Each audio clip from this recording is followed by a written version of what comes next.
அன்பான உறவுகளுக்கு இனிதான வணக்கம். மற்றும் ஒரு காணொளியின் வாயிலாக உங்களை சந்திப்பதில் மிக்க மகிழ்ச்சி. இன்றைய காணொளியில் நேற்று வெள்ளிக்கிழமை இலங்கை ஜனாதிபதி அனுரகுமார திசாநாயக்கம் பாராளுமன்றத்தில் 500 பில்லியன் ரூபாய் மதிப்பிலான கூடுதல் நிதி மதிப்பீட்டை சமர்ப்பித்து உரையாற்றியிருந்தார். அவரது உரையில் இடம்பெற்ற முக்கிய விடயங்களை பற்றித்தான் நாங்கள் இந்த காணொளியில் பார்க்க இருக்கின்றோம்.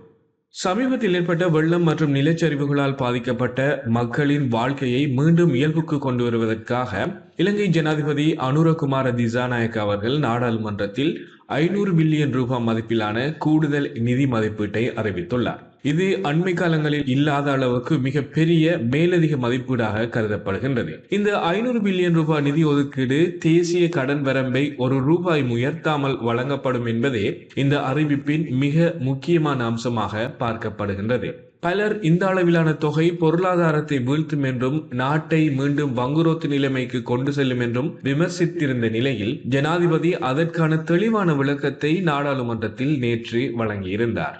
2025ஆம் ஆண்டில் இலங்கை பொருளாதாரம் பல முக்கியமான சாதனைகளை எட்டியுள்ளது. 2007க்கு பிறகு அதிக அரச வருமானமாக 15.9% பதிவாகியுள்ளதோடு 1977க்கு பிறகு பட்ஜெட் பற்றாக்குறையானது 4.5% குறைக்கப்பட்டுள்ளது. மேலும் இலங்கை வரலாற்றிலேயே முதல் முறையாக 3.8% முதன்மை உபரி பதிவு செய்யப்பட்டுள்ளதாக தெரிவித்த ஜனாதிபதி ஒரு காலத்தில் 821 பில்லியன் ரூபாய் நிதி பற்றாக்குறையில் இருந்த அரச திரைசேரி கணக்கு இன்று 1.2 டிரில்லியன் இருப்புடன் வலுவாக இருப்பதாகவும் இதனால் தான் இந்த பாரிய நிவாரணத்தை வழங்க முடிந்ததாகவும் தெரிவித்தார். ஜனாதிபதி நேற்று தனது உரையில் மேலும் ஒரு முக்கிய கருத்தை வலியுறுத்தியிருந்தார். அதாவது பொருளாதாரம் என்பது திரைசேரியில் பணத்தை குவிப்பதற்காக அல்ல, பொருளாதார வெற்றியின் பலன் மக்களிடம் செல்ல வேண்டும். அதனால் தான் இந்த பேரிடர் காலத்தில் அரசிடம் உள்ள இருப்புகளை மக்களின் வாழ்க்கையை மீட்டெடுப்பதற்காக பயன்படுத்த தீர்மானிக்கப்பட்டதாக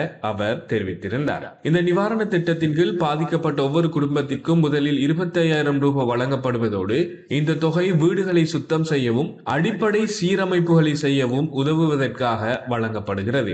இதற்கு மேலாக வீடு அல்லது வீட்டு பொருட்கள் சேதமடைந்த குடும்பங்களுக்கு மேலதிகமாக ₹50,000 வழங்கப்படும். முழுமையாக சேதமடைந்த அல்லது வசிக்க முடியாததாக அறிவிக்கப்பட்ட 17,648 குடும்பங்களுக்கு ஜனவரி மாதம் முதல் 3 மாதங்களுக்கு மாதம் ₹50,000 வீதம் வழங்கப்படும் என்றும் முகாம்களில் தங்கியிருக்கும் குடும்பங்களை விரைவாக வெளியே கொண்டு வந்து அவர்கள் உறவினர்கள் வீட்டில் தங்கினாலும் கூட மாதம் ₹25,000 வாடகை உதவி வழங்கப்படும் என்றும் அறிவித்திருக்கிறார். இந்த உதவிகள் அனைத்தும் அரசு அதிகாரிகள் மூலம் மட்டுமே வழங்கப்படும் என்றும் இதில் எவ்வித அரசியல் தலையீடும் இருக்காது என்றும் ஜனாதிபதி தெளிவுபடுத்தியிருந்தார். விவசாயிகளுக்கான நிவாரணம் இந்த திட்டத்தின் மற்றொரு முக்கிய பகுதியாக காணப்படுகின்றது.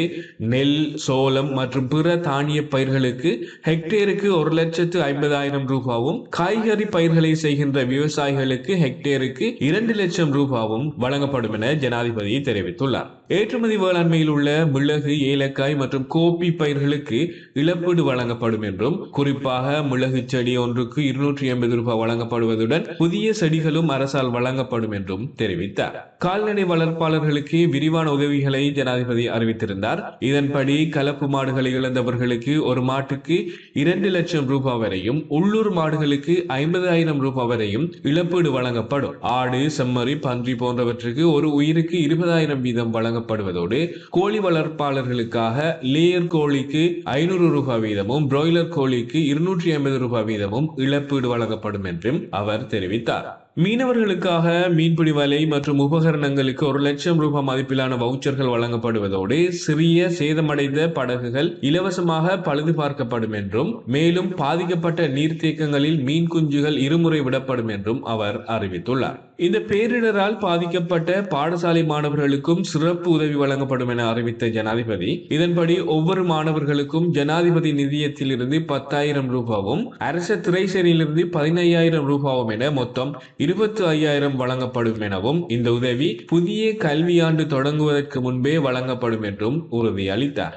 இவைதான் ஜனாதிபதி நேற்று பாராளுமன்றத்தில் அறிவித்த முக்கிய அறிவிப்புகள். மொத்தத்தில் இந்த 500 பில்லியன் அறிவிப்பு என்பது வெறும் எண்ணிக்கை மட்டுமல்ல, இது பேரிடரால் பாதிக்கப்பட்ட மக்களின் வாழ்க்கையை மீண்டும் கட்டியெழுப்பும் ஒரு பெரிய முயற்சியாக கருதப்படுகிறது. பொருளாதாரம் மக்களுக்காக இருக்க வேண்டும் என்ற கொள்கையின் நடைமுறை வடிவமே ஜனாதிபதியின் இந்த தீர்மானம். இந்த அளவோடு எமது இந்த காணொலியினை நாங்கள் நிறைவு செய்யலாம். இந்த தகவல் உங்களுக்கு பயனுள்ளதாக இருக்கும் என்ற நம்பிக்கையோடு இந்த வீடியோவை லைக் செய்து ஷேர் செய்வதோடு எமது சேனலை சப்ஸ்கிரைப் செய்து உங்கள் ஆதரவை வழங்குமாறு கேட்டு மீண்டும் மற்றொரு காணொளியில் உங்களை சந்திக்கும் வரை நன்றி, வணக்கம்.